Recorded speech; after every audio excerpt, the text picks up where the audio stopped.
Hello friends, ഇന്ന് ഞാനിവിടെ ഉണ്ടാക്കുന്നത് നല്ല മധുരവും പിന്നെ അതുപോലെ തന്നെ പുളിയുള്ള നല്ലൊരു നാരങ്ങ അച്ചാറാണ്. ഇത് വീട്ടിൽ എപ്പോഴും ഉണ്ടാക്കുന്ന ഒരു അച്ചാറാണ്. ബിരിയാണി, നെയ്ച്ചോറ് ഇവിടെ കൂടെയൊക്കെ നല്ലൊരു കോമ്പിനേഷനും കൂടിയാണ്. അപ്പോൾ നമുക്ക് നല്ല ടേസ്റ്റി ആയിട്ടുള്ള ഈ നാരങ്ങ അച്ചാർ ഉണ്ടാക്കുന്നത് എങ്ങനെയെന്ന് നോക്കാം.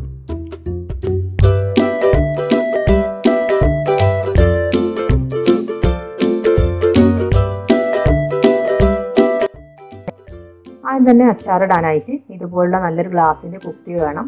ഒരിക്കലും അച്ചാറിടാൻ പ്ലാസ്റ്റിക്കിൻ്റെ കുപ്പി ഉപയോഗിക്കരുത്. അത് നമ്മുടെ ശരീരത്തിന് വളരെ ദോഷം ചെയ്യും. അപ്പോൾ ഈ കുപ്പി നല്ലപോലെ കഴുകി നല്ല വെയിലിൽ വെച്ചിട്ട് ഉണക്കിയെടുക്കണം. അപ്പോൾ അതിൻ്റെ അണുക്കളൊക്കെ പോകും. അപ്പോൾ നമ്മുടെ അച്ചാർ ഒരുപാട് കാലം സൂക്ഷിച്ച് വെക്കാനും പറ്റും.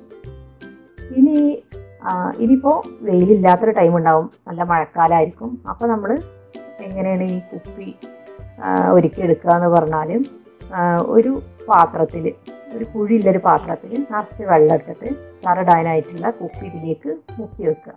എന്നിട്ട് സ്റ്റൗവിൽ വെച്ചിട്ട് ഈ വെള്ളം നന്നായിട്ട് തിളപ്പിക്കുക. ഇനി തിളപ്പിച്ചതിന് ശേഷം ഉടനെ തന്നെ ഈ കുപ്പി എടുക്കരുത്, പെട്ടെന്ന് പൊട്ടി പോവും. അപ്പോൾ ഈ വെള്ളം ചൂടാറിയതിന് ശേഷം വേണം ഈ കുപ്പി അതിൽ നിന്ന് എടുക്കാൻ. എന്നിട്ട് ആ കുപ്പി നന്നായിട്ടൊരു ഉണങ്ങിയ തുണി വെച്ചിട്ട് തുടച്ചെടുക്കാം. അപ്പോൾ ഇതിൻ്റെ അണുക്കളൊക്കെ പോയി കിട്ടും. ഇങ്ങനെയാണ് നമ്മൾ മഴക്കാലത്ത് അച്ചാറിടാനുള്ള കുപ്പി ഒരുക്കിയെടുക്കേണ്ടത്.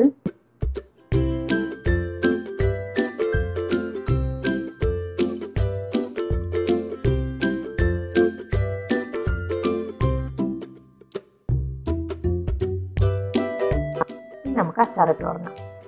അപ്പോൾ ഇനി വേണ്ടത് നാരങ്ങയാണ്. ഞാനൊരു മീഡിയം സൈസിലുള്ള നാരങ്ങ എടുത്തിട്ടുണ്ട്. ഈ നാരങ്ങ നന്നായിട്ടൊന്ന് കഴുകിയതിന് ശേഷം നല്ല തുണി വെച്ചിട്ട് നല്ലോണം ഒന്ന് തുടച്ചെടുക്കുക. ഒട്ടും വെള്ളമയം പാടില്ല. ഇത് കുപ്പിയിലേക്ക് ഇട്ട് കൊടുക്കുക.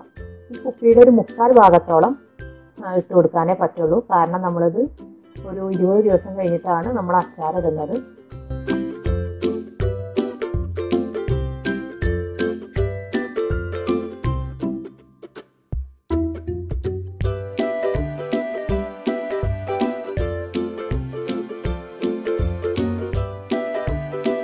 നമുക്ക് എല്ലാ ദിവസവും ഇതുപോലെ ഒന്ന് കുപ്പി ഒന്ന് ഷെയ്ക്ക് ചെയ്ത് കൊടുക്കണം. അപ്പോൾ അതിനുള്ളൊരു ഗ്യാപ്പ് നമ്മുടെ കുപ്പിയിൽ ഉണ്ടാവണം.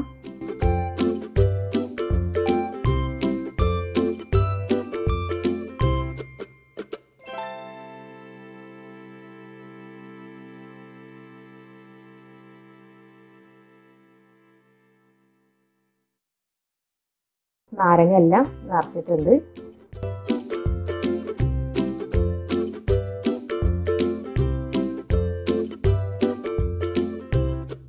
ഇതിലേക്ക് ഒരു 1/4 കപ്പ് ഉപ്പ് ഇട്ട് കൊടുക്കാം.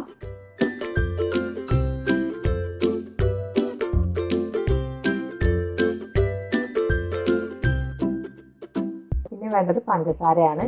1/4 കപ്പ് പഞ്ചസാര തന്നെ ഇട്ട് കൊടുക്കാം. ഉപ്പ് എത്രയാണോ ഇട്ടിട്ടുള്ളത് അത്ര തന്നെ പഞ്ചസാരയും കൂടെ ഇട്ട് കൊടുക്കാം. ഇനി ഇത് മൂടി വെച്ചിട്ട് ഒന്ന് ഇതുപോലെ ഷെയ്ക്ക് ചെയ്തതിന് ശേഷം മൂടി വെക്കാം.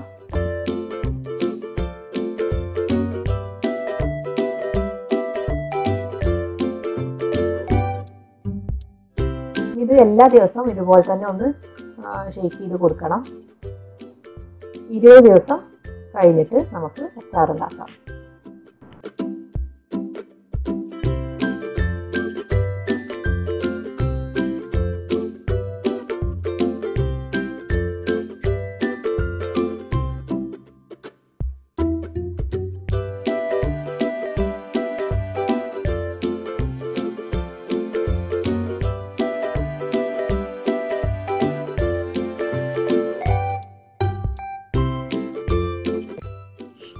അപ്പോൾ 20 ദിവസം കഴിഞ്ഞിട്ടുണ്ട്. 20 ദിവസം കഴിഞ്ഞിട്ടുള്ള നമ്മുടെ നാരങ്ങയുടെ അവസ്ഥയാണിത്. ഉപ്പും പഞ്ചസാരയൊക്കെ അലിഞ്ഞ് പിന്നെ ഈ നാരങ്ങയുടെ ജ്യൂസും കൂടെ ഇറങ്ങി ഈ ഒരു പരുവത്തിൽ ആയി കിട്ടിയിട്ടുണ്ട്. ഇനി നമുക്കിതൊരു ഭാഗത്തേക്ക് മാറ്റി വെച്ചിട്ട് ഒരു മിക്സിയുടെ ജാർ എടുക്കാം. അതിലേക്ക് ഒരു മീഡിയം സൈസിലുള്ള തക്കാളി ഒന്ന് പുഴുങ്ങി അതിൻ്റെ തൊലിയെല്ലാം കളഞ്ഞ് ഒന്ന് മുറിച്ചെടുത്തതാണ്. നിങ്ങൾക്ക് ശരിക്കുള്ളൊരു അളവ് പറഞ്ഞു തരാനായിട്ടാണ് ഞാനിതൊരു മെഷർമെൻറ്റ് കപ്പിലേക്ക് ഇട്ടത്. അപ്പോൾ ഏകദേശം ഒരു 3/4 കപ്പോളം ഉണ്ട് ഇത്. അത് നമുക്ക് ഈ മിക്സിയുടെ ജാറിലേക്ക് ഇട്ട് കൊടുക്കാം. ഇനി വേണ്ടത് ഉണക്കമുന്തിരിയാണ്. ഒരു 2 ടേബിൾ സ്പൂൺ ഉണക്കമുന്തിരി, ഒരു 2 ടേബിൾ സ്പൂൺ വിനാഗിരിയിൽ ഒന്ന് കുതിർത്ത് വെച്ചതാണിത്. ഒരു മണിക്കൂറോളം കുതിർത്ത് വെച്ചിട്ടുണ്ട്. അത് നമുക്ക് മിക്സിയുടെ ജാറിലേക്ക് ഇട്ട് കൊടുക്കാം. ഇനി ഉണക്കമുന്തിരിയും പിന്നെ തക്കാളിയും കൂടെ നന്നായിട്ട് നല്ല പേസ്റ്റ് രൂപത്തിലൊന്ന് അരച്ചെടുക്കാം. പിന്നെ ഒരു കാര്യം വിട്ടുപോയി, ഞാനിവിടെ ഒരു 4 ടേബിൾ സ്പൂൺ കാശ്മീരി മുളക് പൊടി പിന്നെ ഒരു 1/4 കപ്പ് വിനാഗിരിയും കൂടെ ചേർത്തിട്ട് ഒരു പേസ്റ്റ് രൂപത്തിൽ ഉണ്ടാക്കി വെച്ചിട്ടുണ്ട്. അത് നമുക്ക് മാറ്റി വെക്കാം. ഈ ഒരു പാൻ ചൂടാക്കിയെടുത്ത് അതിലേക്ക് 1/2 കപ്പ് നല്ലെണ്ണ ഒഴിച്ചു കൊടുക്കാം. നല്ലെണ്ണ എന്ന് പറയുമ്പോൾ എള്ളെണ്ണ ഒഴിച്ചു കൊടുക്കാം. 1/2 കപ്പോളം ഒഴിച്ചിട്ടുണ്ട്. ഈ അച്ചാർ കൂടുതൽ ദിവസം കേടുകൂടാതിരിക്കാൻ നമ്മൾ കുറച്ച് കൂടുതൽ എണ്ണ ഒഴിക്കണം. അപ്പോൾ നല്ലെണ്ണയിൽ തന്നെ ഉണ്ടാക്കിയാലാണ് ഇതിൻ്റെ ഒരു പ്രത്യേക ടേസ്റ്റ് ഉണ്ടാവുള്ളൂ ഈ അച്ചാറിന്. അപ്പോൾ ഒരു 1/2 കപ്പോളം നല്ലെണ്ണ ഒഴിച്ചിട്ടുണ്ട്. ഇത് നന്നായിട്ടൊന്ന് ചൂടായി വരട്ടെ.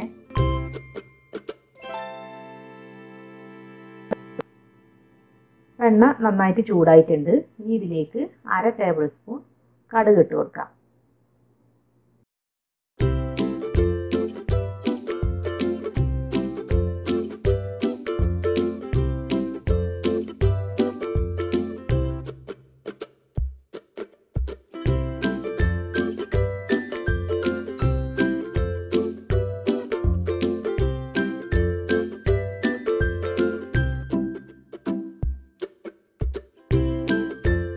കടുക് ഒന്ന് പൊട്ടി വരുമ്പോൾ അതിലേക്ക് ഒരു 1/2 ടേബിൾ സ്പൂൺ വെളുത്തുള്ളി ചതച്ചത്, നന്നായിട്ട് ചതച്ചെടുത്തതാണ്. പേസ്റ്റ് ആയാലും മതി.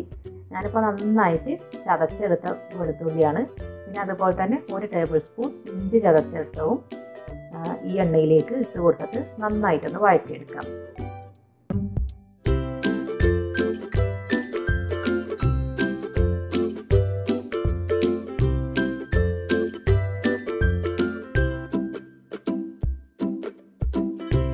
ഇഞ്ചിയുടെ വെളുത്തുള്ളിയുടെ ഒന്നും കളറും മാറിപ്പോവാൻ നിൽക്കണ്ട. അതിന് മുമ്പായിട്ട് തന്നെ നമ്മൾ അരച്ച് വെച്ചിട്ടുള്ള തക്കാളിയുടെയും മുന്തിരിയുടെയും പേസ്റ്റ് ഉണ്ടല്ലോ, അത് നമുക്ക് ഇതിലേക്ക് ഒഴിച്ച് കൊടുത്തിട്ട് വഴറ്റി കൊടുക്കണം. എണ്ണ തെളിയുന്നത് വരെ വഴറ്റി കൊടുക്കണം.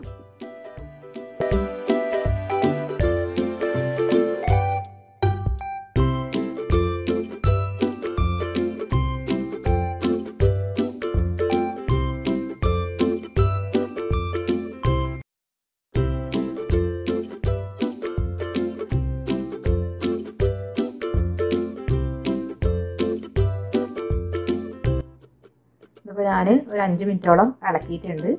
ഇപ്പോൾ കുറച്ചൊക്കെ എണ്ണ ഇങ്ങനെ തെളിഞ്ഞു വന്നിട്ടുണ്ട്. ഇനി ഇതിലേക്ക് നമ്മൾ പേസ്റ്റാക്കി വെച്ചിട്ടുള്ള പിരിയൻ മുളക് പൊടി ചേർത്ത് കൊടുക്കാം. ഞാനിപ്പോൾ ഇവിടെ മുളക് പൊടിയാണ് ചേർത്തിട്ടുള്ളത്. നിങ്ങളുടെ അടുത്ത് പിരിയൻ മുളകാണ് ഉള്ളതെങ്കിൽ അതൊരു 10 എടുക്കുക. എന്നിട്ട് അതൊരു 1/4 കപ്പ് വിനാഗിരിയിൽ കുതിർത്ത് വെച്ചതിന് ശേഷം നമ്മൾ ഈ തക്കാളി അരച്ചെടുക്കുമ്പോൾ അതിൻ്റെ കൂടെ തന്നെ ഒന്ന് അരച്ചെടുത്താൽ മതി.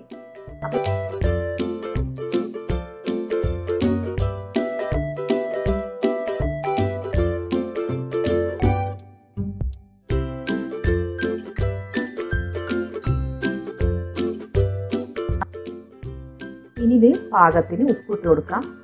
ഉപ്പിടുമ്പോൾ പ്രത്യേകം ഒന്ന് ശ്രദ്ധിക്കണം. കാരണം നമ്മൾ നാരങ്ങയിൽ ഉപ്പും പിന്നെ അതുപോലെ തന്നെ പഞ്ചസാരയൊക്കെ ഇട്ടിട്ടാണ് വെച്ചിട്ടുള്ളത്.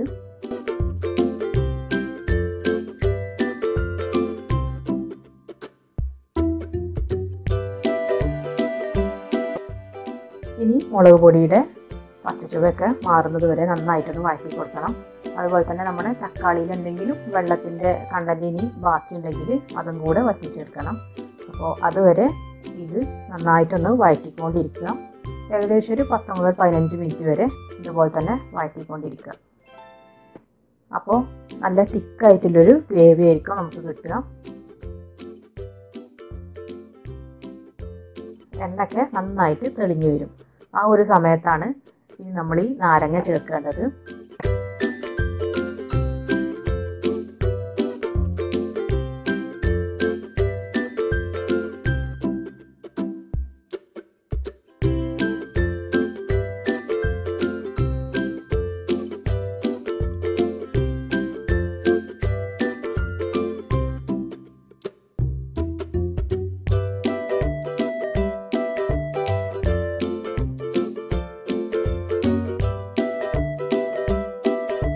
മസാല നല്ല കുറുകി വന്നിട്ടുണ്ട്, എണ്ണയൊക്കെ നന്നായിട്ട് തെളിഞ്ഞു വന്നിട്ടുണ്ട്. ഇനി നമുക്കിതിലേക്ക് നാരങ്ങ ഒഴിച്ച് കൊടുക്കാം. നാരങ്ങ ഈ വെള്ളത്തോട് കൂടെ തന്നെ ഒഴിച്ച് കൊടുക്കണം.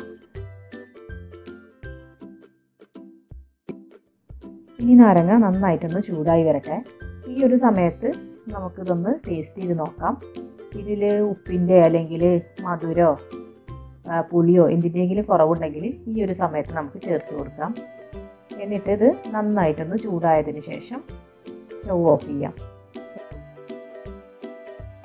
ഇനി ഇത് നമുക്ക് തണുക്കാനായിട്ട് വെക്കാം.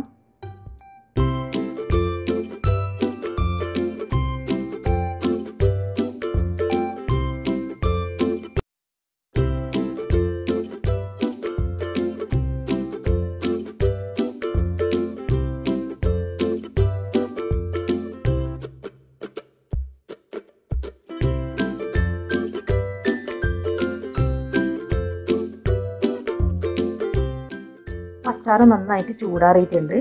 ചൂടാറി കഴിയുമ്പോൾ ഈ ഒരു പരുവത്തിലായിരിക്കും നമുക്ക് അച്ചാർ കിട്ടുക. ഈ നാരങ്ങയിൽ മസാലയൊക്കെ നന്നായിട്ടൊരു പൊതിഞ്ഞ രൂപത്തിലായിരിക്കും കിട്ടുക. അപ്പോൾ ഇനി ഇത് കുപ്പിയിലാക്കി സൂക്ഷിക്കാം.